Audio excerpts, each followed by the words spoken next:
1 year later, Jake was standing in his backyard watching Lyra and Nova tend to their garden. The twins were now 19 in human equivalent years, and they had grown into remarkable young women who were respected members of the interspecies community.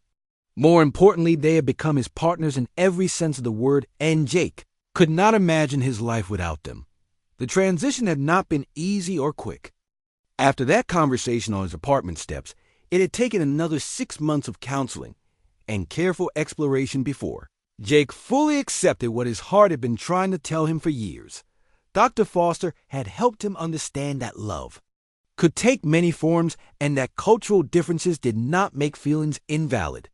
The twins had been patient and understanding throughout his struggle with acceptance.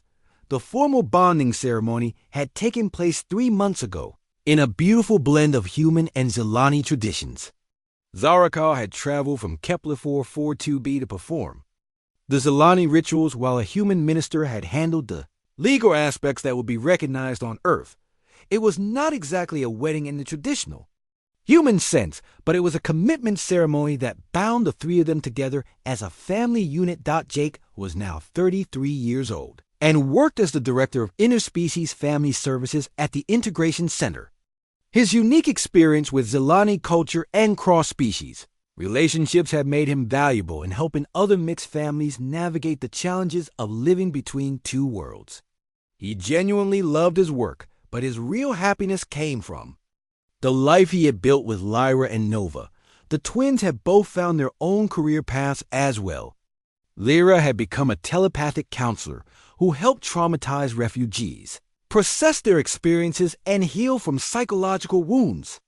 Her natural empathy combined with her telepathic abilities made her incredibly effective at reaching people who had been damaged by war and displacement. She worked at the Integration Center 3 days a week and spent the other days developing new therapy techniques. Nova had pursued her childhood interest in plants and become a xenobotanist specializing in crops that could grow on multiple worlds. She was working on developing hybrid foods that could provide proper nutrition for both humans and Zilani living on Earth.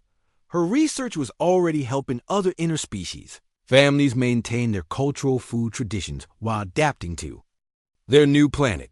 Their home was a modest house in a quiet neighborhood where several other mixed families lived.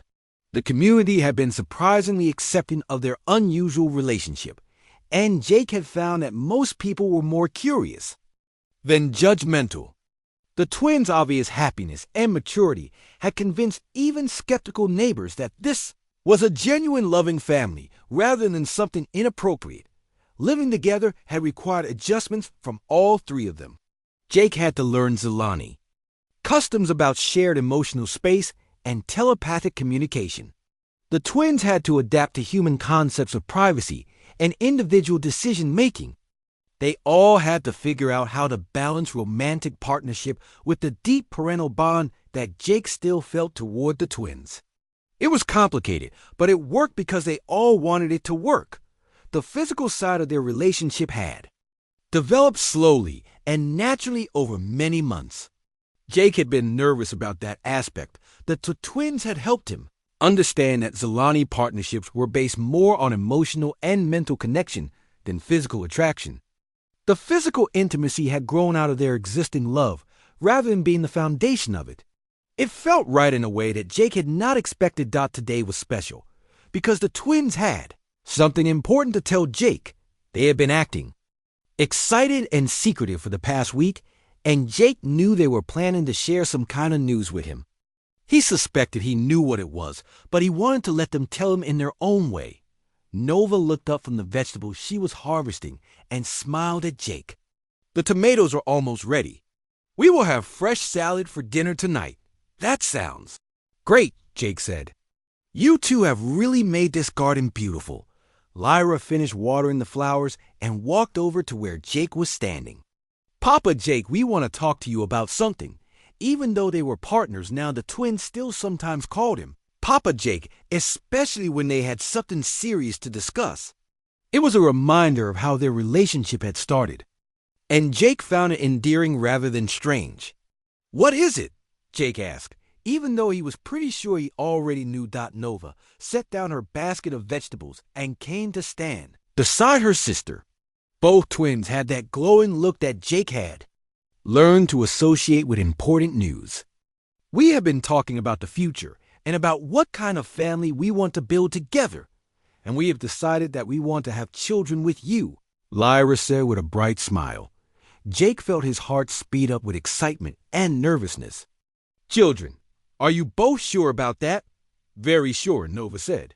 We have talked to Dr. Rodriguez about the medical aspects, and she says that human-Zilani hybrid children are possible with the right reproductive technology. The children would be healthy and they would have traits from both species, Lyra added. They will be able to live on Earth or on Zilani worlds, and they would understand both cultures. Jake sat down on a garden bench, and the twins sat on either side of him, just like they had done so many times over the years. Having children is a big responsibility. Are you ready for that? We have been ready for months, Nova said. We wanted to wait until we were sure you were comfortable with our relationship before we brought up the idea of expanding our family. But now we know that. You love us and trust us, and we want to create new life together, Lyra said. We want to have babies that are part of all of us. Jake looked at these two amazing women who had started as frightened children in a bomb building and grown into his partners and best friends. The idea of having children with them filled him with joy and terror in equal measure, but mostly joy. How would it work exactly? Jake asked. Would you both have children or just one of you? We want to both have children, Nova said. Zilani twins often share parenting duties, and we think it would be wonderful to raise our children together as one big family. Dr. Rodriguez says we could probably both get pregnant around the same time if we wanted to, Lyra added. That way the children would grow up together like siblings. Jake imagined his house filled with the sounds of children playing and learning, and growing up in a family that spanned two species. It was a beautiful picture, and one that felt completely right, despite how unusual it would seem to most people. When do you want to start trying? Jake asked. Both twins grinned at him. As soon as possible, they said together. Jake laughed and pulled them both into a hug. Then I guess we are going to be parents. We already are parents, Lyra said. We have been a family for years. Now we are just going to make it bigger 6 months later. Jake was sitting in a doctor's office, holding Lyra's hand while Nova held her other hand. The ultrasound screen showed 2 tiny heartbeats, and Dr. Rodriguez was smiling as she explained what they were seeing. Congratulations, she said. You are having twins. Jake looked at Lyra, whose violet eyes were bright with happy tears. Then he looked at Nova, who was also crying with joy. Their family was about to get much more interesting, and Jake could not wait to see what the future would bring. As they walked home from the medical center, Jake realized that his decision to help 2 starving alien children years ago had led him to the happiest life he could have imagined. Sometimes the best things came from the most unexpected places, and love really could conquer any obstacle, including the barriers between species. Their story was just beginning. 6 months later, Jake was sitting in a counseling office on Earth, trying to make sense of his life. The Interspecies Integration Center in Colorado Springs was a massive complex where humans and aliens learned to live together peacefully. Had taken a job here as a civilian contractor, helping other former soldiers adjust to working with alien refugees. It was good work, but his real reason for being here was much more personal. Lyra and Nova were enrolled in a special education program for displaced alien youth. They lived in a dormitory with other young Zilani, but they spent most of their free time with Jake at his small apartment nearby. The twins had adapted to Earth remarkably well and were now fluent in several human languages. They looked like 18-year-old humans now and acted with the maturity that came with their species. Rapid mental development. The awkward conversation they had shared on Kepler 442b was still hanging over all of them like a dark cloud. Jake had tried to pretend it never happened, and the twins had been patient with his denial, but everyone knew the situation could not continue this way forever. That was why Jake was sitting across from Dr. Amanda Foster, trying to explain his impossible situation. Dr. Foster was a specialist in human-alien relationships, and she had heard stranger stories than Jake's, but not many. She was a middle-aged woman with gray hair and kind eyes who never seemed shocked by anything her patients told her. Jake had been seeing her for 3 months now, and he was finally starting to trust her enough to be completely honest. So they told you 2 years ago that they wanted to be your life partners instead of your daughters, Dr. Foster said. And you have been avoiding the topic ever since, Jake nodded. I do not know how to deal with it. Everything about the situation feels wrong to me, but they insist it is normal for their culture. Have you spoken to any Zilani cultural experts about this? Dr. Foster asked. A few, Jake said. Dr. Rodriguez from the Xenobiology department confirmed that what the twins are describing is accurate. Zilani bonding customs are very different from human marriage customs. But knowing that does not make me feel any better about it. Dr. Foster made some notes on her tablet. Tell me about your feelings for the twins right now. Not what you think you should feel, but what you actually feel. Jake was quiet for a long moment. This was the question he had been avoiding for months because he was afraid of what the answer might be. I loved them more than anything in the world. They are the most important people in my life, and I would do anything to protect them and make them happy. That sounds like parental love, Dr. Foster said. But is there more to it than that? Jake felt his face getting hot. I do not want to answer that question. Why not?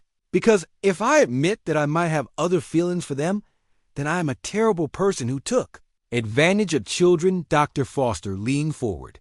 Jake, you rescued those children when they were starving and dying.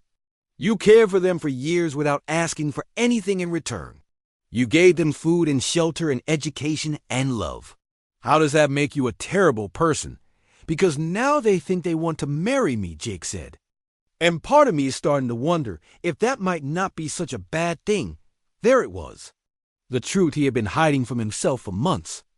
Somewhere along the way, his feelings for Lyra and Nova had grown beyond simple parental affection. He still loved them like daughters, but there was something else there too. Something that made him feel guilty and confused and terrified. Jake, the twins are not children anymore, Dr. Foster said gently. They are intelligent young women who are capable of making their own decisions about their lives. They have chosen to bond with you, and according to their culture, that choice should be respected. But I am 32 years old, and they are barely 18 in human terms, Jake said. People will think I'm some kind of predator. Some people might think that. Dr. Foster agreed. But the opinions of strangers matter less than the well-being of you and the twins. The question you need to ask yourself is whether rejecting their bond will cause more harm than accepting it. Jake had been thinking about that exact question for months. He had seen how sad the twins became whenever he changed the subject when they tried to talk about their feelings. They never pushed him, but he could see the hurt in their violet eyes when he pulled away from them emotionally. It was killing him to see them unhappy, but he did not know how to fix the situation without betraying his own moral code. What if I am wrong about my feelings? Jake asked. What if I only think I care about them romantically because they want me to? What if I'm just confused? That is possible, Dr. Foster said. But it is also possible that your feelings have naturally evolved as the twins have grown into adult women. Love is complicated, Jake, and it does not always follow the rules we think it should follow. After the counseling session, Jake walked home through the busy streets of Colorado Springs. The city was full of humans and aliens living and working together, and most of the time it seemed to work pretty well. Jake wondered if he could learn to be as adaptable as everyone else seemed to be. When he got to his apartment, he found Lyra and Nova waiting for him on the front steps. They did this sometimes when they wanted to talk to him about something important. Jake's heart started beating faster because he had a feeling he knew what they wanted to discuss. "Hi, Papa Jake," Lyra said as he sat down beside them. "How was your appointment with Dr. Foster fine?" Jake said. We talked about the usual stuff. Nova looked at him with those perceptive violet eyes that seemed to see right through him. You talked about us, did you not? Jake nodded. There was no point in lying to them when they could sense his emotions anyway. Yes, we talked about you. We talk about you every week. And what does she say? Lyra asked. Jake was quiet for a moment, trying to figure out how much he should tell them. She says that your feelings are valid and that I need to figure out what I really want. And have you figured that out? Nova asked. Jake looked at both twins sitting there on either side of him. They were beautiful and intelligent and kind, and they had been the center of his world for years. The idea of spending the rest of his life with them was not as terrifying as it had been 6 months ago, but it was still confusing and complicated, and he was not sure he was brave enough to take that step. I am starting to, he said finally. But I need more time. Lyra reached over and took his hand. We have been patient for a long time, Papa Jake. We know this is difficult for you, but we also know that you love us the same way we love you. How can you be so sure? Jake asked. Because we can feel it, Nova said. Your emotions are not hidden from us. We know you are scared and confused, but we also know that you want to be with us forever, just like we want to be with you. Jake squeezed Lyra's hand and reached for Nova's with his other hand. What if people think we are wrong for being together? What if they judge us or try to separate us? Then we will face those challenges together, Lyra said. Just like we have faced everything else together. We do not care what other people think, Nova added. We only care about you and about our family. Jake felt something shift inside his chest. Maybe Dr. Foster was right, and he needed to stop worrying about what other people would think and start focusing on what would make the three of them happy. Maybe it was time to stop fighting against something that felt increasingly natural and right. Okay, he said quietly. Let us try to figure this out together. 2 years had passed since that first meeting in the ruins, and everything was about to change again. The war with the Vorkani Empire had finally ended 3 months ago with a peace treaty that nobody really trusted, but everyone was glad to have. Jake's unit was preparing to return to Earth within the next few weeks, and he was trying to figure out how to take Lyra and Nova with him. The twins were now equivalent to 16-year-old humans in their development, and they had grown into beautiful young women. They were still pale blue with those striking violet eyes, but they had developed the graceful features that made adult Zilani so distinctive. More importantly, they had become incredibly intelligent and capable individuals who could speak 3 languages fluently and had learned more about human culture than most humans knew about their own. Jake was now 30 years old and had been promoted to Master Sergeant before deciding not to re-enlist when his current term ended in 6 months. He had saved enough money to start a new life as a civilian, and he wanted that life to include the twins. The military had agreed to process emergency adoption papers that would make Lyra and Nova his legal daughters under human law. It was complicated paperwork, but Captain Barnes had helped push it through. What Jake did not know was that the twins had been going through changes of their own. Zilani adolescence was different from human adolescence in many ways, and one of those ways was something called the bonding phase. During this time, young Zilani would choose their life partners through a combination of emotional connection and telepathic compatibility. It was a process that could take several months and usually involved multiple potential partners before a final choice was made. But Lyra and Nova had already made their choice, and it was not what Jake expected. The twins had been acting strangely. For the past few weeks, they were more quiet than usual, and they spent a lot of time whispering to each other in Zilani when they thought Jake could not hear them. They also seemed to be watching him more carefully, like they were studying him for some reason. Jake figured it was just nervousness about leaving the only home they had known for the past 2 years. On this particular evening, Jake was sitting outside the medical center watching the sunset over the alien landscape. It was something he had gotten into the habit of doing because it helped him think about the future. The twins came out and sat on either side of him like they always did. For a few minutes, they just watched the sky change colors together. Then, Lyra took a deep breath and said, "Papa Jake, we need to tell you something important." Jake looked at her and saw that both twins had serious expressions on their faces. "What is it, honey? You both look worried about something." Nova reached over and took his hand. "We are not worried exactly. We are just not sure how to explain this to you. You can tell me anything," Jake said. You know that Lyra and Nova looked at each other for a moment, and Jake could tell they were having one of their telepathic conversations. Then Lyra turned back to him and said, "Papa Jake, do you remember when Zarka told you about Zilani family bonds?" Jake nodded. He had thought about that conversation many times over the past 2 years, but he still did not completely understand what the old woman had meant. She said that caring for Zilani children creates strong connections. "Yes," Nova said.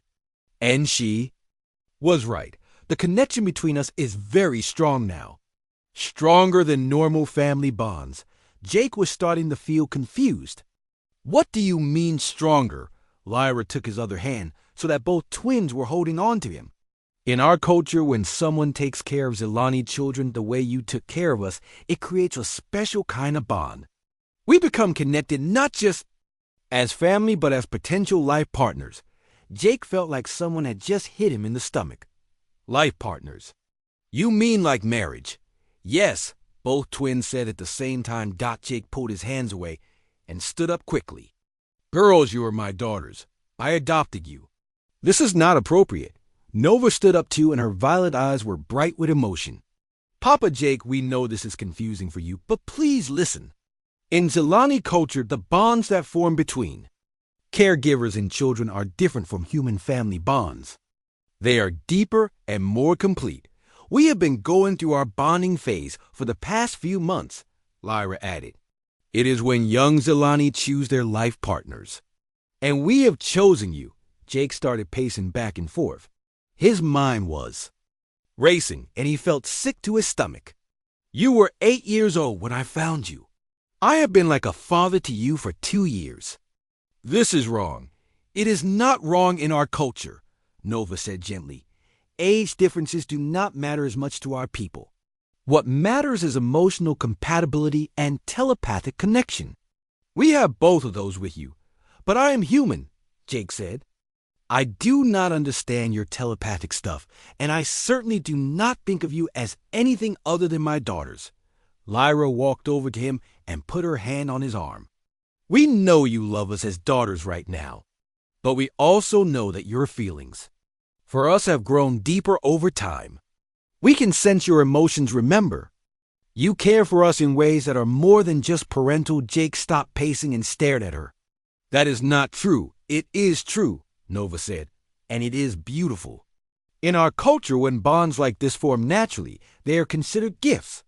They mean that the people involved are truly meant to be together." Jake sat down on a nearby crate and put his head in his hands. "I need to think about this. This is way too much to process right now." Both twins came and knelt down beside him. "We understand that this is difficult for you," Lyra said. "Human culture is different from ours. But we want you to know that we are not confused children anymore. We are young women who have made an informed choice about our futures. We have talked to other Zilani adults about this," Nova added, "including Zaraka. They all agree that our bond with you is genuine and healthy. There is nothing shameful or wrong about it." Jake looked up at them and saw the sincere expressions on their faces.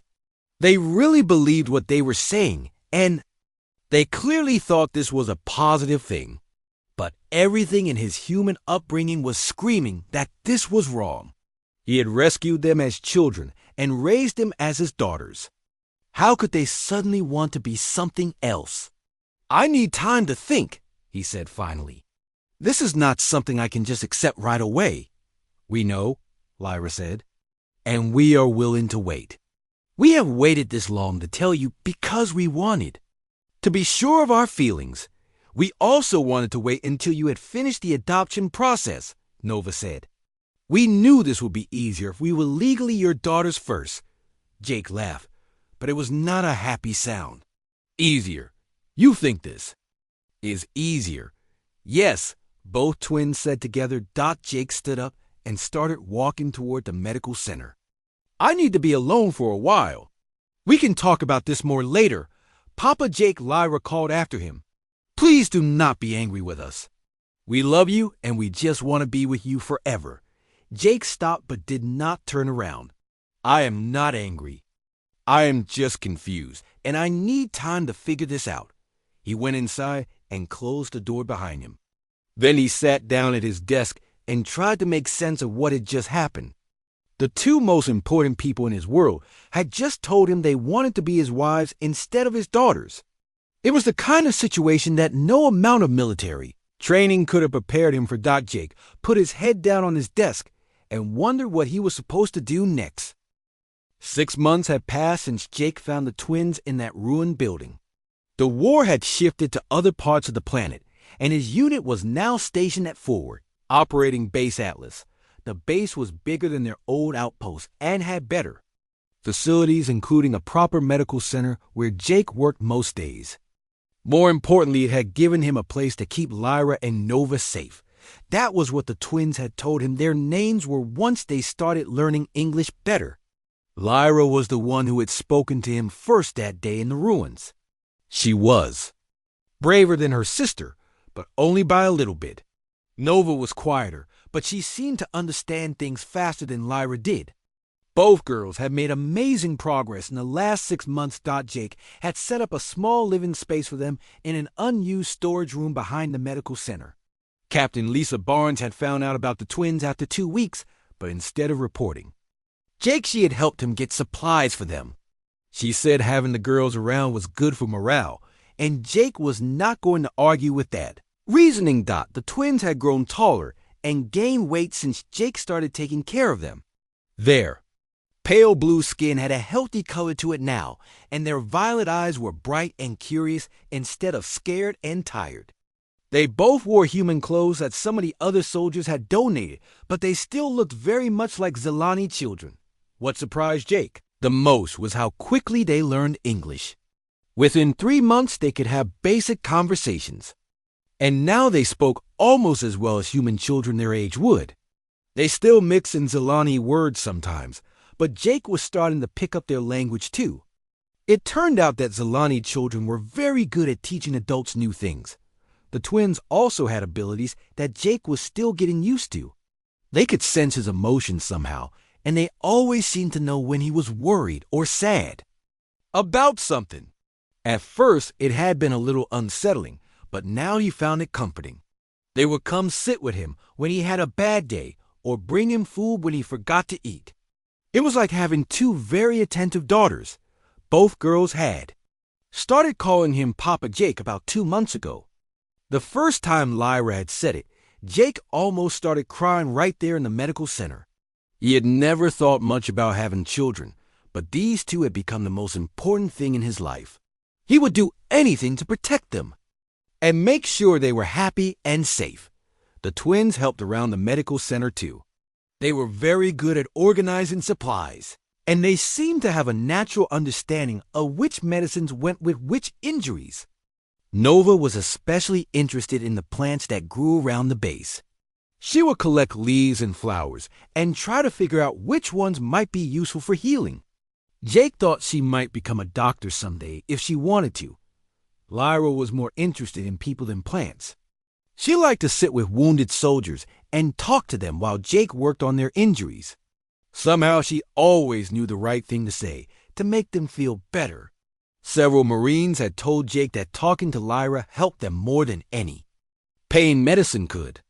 Jake suspected her telepathic abilities had something to do with that, but he did not ask too many questions about it. Today was special because Jake had gotten permission to take the twins off base for a few hours. There was a small town about 10 kilometers away that had not been damaged much during the fighting. Jake wanted to show them what human civilization looked like when it was not all broken and burned. He also needed to buy them some new clothes. Since they were both growing fast, the 3 of them rode in a transport truck with a supply convoy that was heading to the town anyway. Lyra and Nova pressed their faces against the windows and pointed at everything they saw along the way. They asked Jake hundreds of questions about human buildings and vehicles and customs. He did his best to answer all of them, but sometimes he realized he did not know as much about his own species as he thought he did. The town was called New Haven, and it had about 5,000 human settlers along with maybe 1,000 Zilani, refugees who had fled there when the fighting started. Jake was glad to see other members of the twin species living normal lives. He wanted Lyra and Nova to understand that they were not the only survivors of their people. They walked through the market area, and Jake bought the girls new shoes and clothes that actually fit them properly. He also got them some Zilani food that they had not tasted in months. Both twins cried a little when they ate the sweet fruit cakes that reminded them of their parents. Jake held them close and let them be sad for a while. Grief was something they all had to carry. While they were eating lunch at a small cafe, an older Zilani woman approached their table. She had the same pale blue skin and violet eyes as the twins, but her hair was white with age. She spoke to Lyra and Nova in their own language, and both girls answered her excitedly. Jake could not understand most of what they were saying, but he could tell it was important. After a few minutes, the old woman turned to Jake and spoke in accented but clear English. "You are the human who saved these children." Jake nodded. "Yes, ma'am. My name is Jake Morrison." The woman smiled and placed her hand over her heart in what Jake recognized as a Zilani gesture of respect. "I am Zaraka. I knew their parents before the war. Lyra and Nova have told me how you care for them. They are good kids," Jake said. "Anyone would have done the same thing." Zaraka shook her head. "No human soldier. Not anyone would have done what you did. You have given these children more than just food and shelter. You have given them family again." Jake looked at the twins who were listening to the conversation with serious expressions on their faces. Lyra reached over and took his hand. "Papa Jake is the best human in the whole galaxy," she said in English, so Zaraka would understand. "We love Papa Jake more than anything," Nova added. "He saved us and takes care of us and teaches us human things." Zaraka nodded approvingly. "Family bonds are very important to our people. These children have chosen you as their family, and that is a sacred thing. You must understand that caring for Zilani children creates connections that go very deep." Jake was not sure what she meant by that, but he nodded anyway. "I just want them to be happy and safe." "And they are," Zaraka said. "But as they grow older, the bonds will grow stronger. Zilani children who are cared for by someone outside their birth family often develop very strong attachments to their caregivers. It is natural for our species." Before Jake could ask what that meant exactly, Zaraka had said goodbye and walked away. The twins seemed to understand something he did not, because they both looked at him with expressions he could not quite read. But then Nova asked if they could get ice cream, and the moment passed. On the ride back to the base, the twins fell asleep leaning against Jake. He looked down at them and felt that familiar protective feeling wash over him. These two little girls had become his whole world, and he could not imagine his life without them. Whatever Zaraka had been trying to tell him about bonds and attachments did not matter right now. All that mattered was keeping them safe and happy. But as the transport truck rolled through the alien landscape, Jake found himself thinking about the future. The war would end eventually, and then what would happen? Would he take the twins back to Earth with him? Could he adopt them officially? Would they even want to stay with him once they were old enough to make their own choices? He pushed those worries away and focused on the present. Today had been a good day, and there would be more good days ahead. That was enough for now. The morning sun on Kepler 442b cast long shadows through the smoke that still rose from the ruined city below. Staff Sergeant Jake Morrison adjusted his rifle strap and checked his medical kit for the third time that hour. The war against the Vorkani Empire had been going on for 2 years now, and this planet had seen some of the worst fighting. What used to be a peaceful world full of farms and small towns was now a wasteland of broken, buildings and empty streets. Jake was 28 years old and had been a combat medic with the 3rd Marine Expeditionary Force for 6 years. He had seen enough death and destruction to last several lifetimes, but he never let it make him cold inside. His squad mates often joked that he would try to save a wounded enemy soldier just as quickly as he would save one of his own men. We're probably right about that. Today, Jake was on a reconnaissance mission with 3 other Marines. They were supposed to check the ruins of a settlement called Harmony Valley to see if any Vorkani forces were hiding there. Intelligence reports said the area was clear, but Jake had learned not to trust intelligence reports too much. The Vorkani were good at hiding, and even better at setting traps. The squad moved carefully through the 30 rubble-filled streets, most of. The buildings were damaged beyond repair, and some had collapsed completely. Jake could see scorch marks on the walls where energy weapons had been fired. There were also dark stains on the ground that he tried not to think about too much. War was ugly, and this place showed just how ugly it could get. Corporal Danny Hayes was walking point while Private Lisa Carter and Private Mike Torres covered the flanks.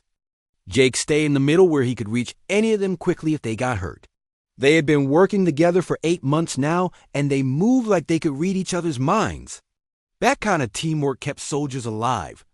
After 2 hours of searching, they had found nothing except empty buildings and broken furniture.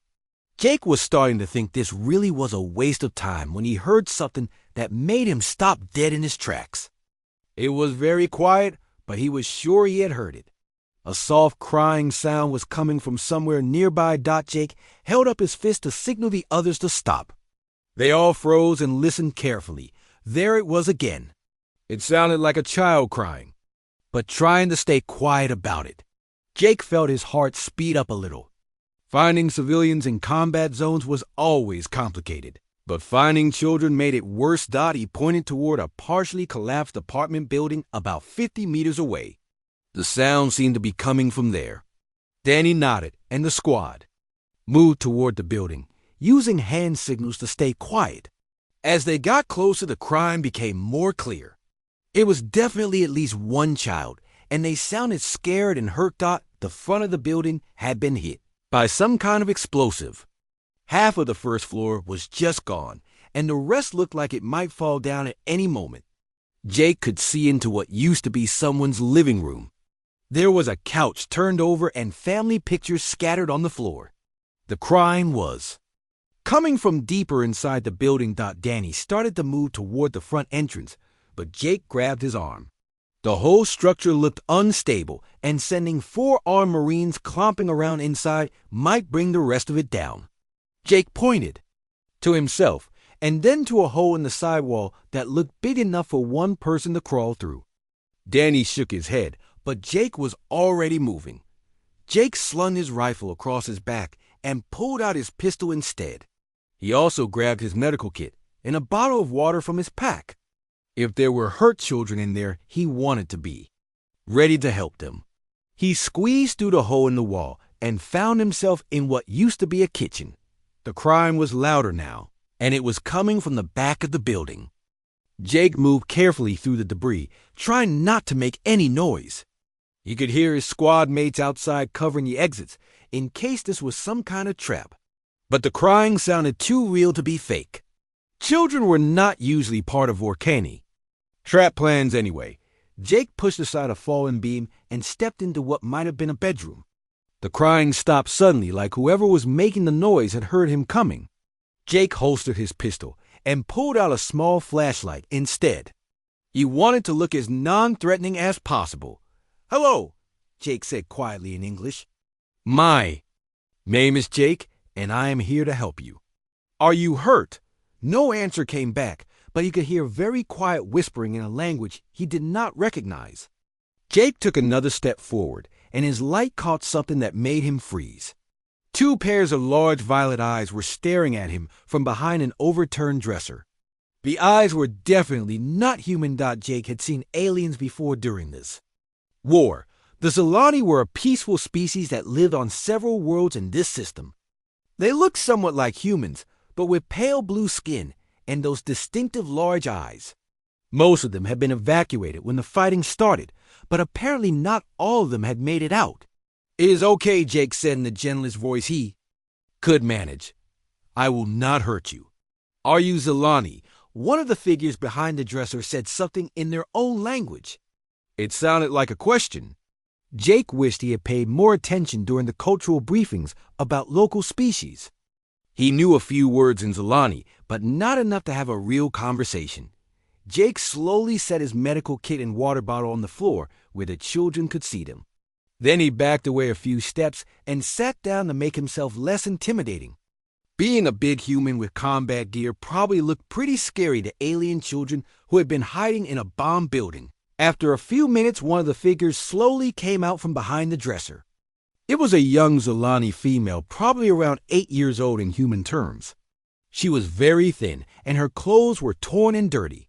She looked at Jake with those big violet eyes, like she was trying to figure out if he was dangerous. A few seconds later, a second child came out. This one looked exactly like the first one. They were twins, and they both looked like they had not eaten a good meal in weeks. Jake felt his heart break a little bit looking at them. These were just scared, hungry children caught in the middle of a war they had nothing to do with. The first twin said something to her sister in Zilani. Then she looked at Jake and said in broken English, "You help us." It was not really a question. Jake nodded and picked up the water bottle. He opened it and held it out toward the children. The first twin grabbed it, and both girls drank from it like they had not had water in days. They probably had not. Jake opened his medical kit and pulled out some emergency rations. They were not great tasting, but they had lots of calories and nutrients. He tore open 2 packages and offered them to the twins. They looked at the food suspiciously for a moment, then started eating like they were starving, which they probably were. While the children ate, Jake used his radio to call his squad leader.